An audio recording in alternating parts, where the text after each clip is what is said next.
Côte à côte, un représentant des autorités officielles et une victime des attentats de Bruxelles. Au pied du monument dédié à toutes les victimes d'actes terroristes, situé à 2 pas du rond-point Schuman, l'Assemblée respecte une minute de silence. Rien qu'en Europe, on compte quelques 1800 victimes. Quand on parle de victimes, c'est aussi bien sûr des survivants, des familles.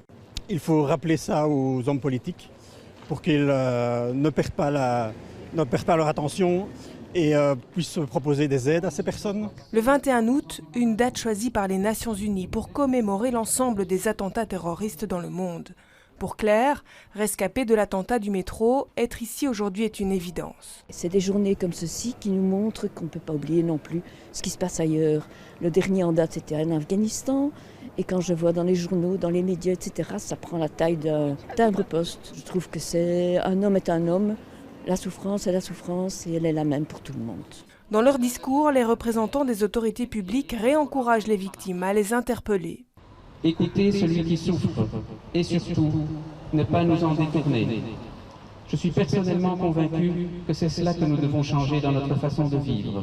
Mais certains pensent que la résilience commencera réellement après le procès des attentats de Bruxelles attendu pour 2020. Quand le procès sera terminé, ça aidera quand même les gens encore à continuer dans leur deuil, à clôturer un peu le tout au mieux possible.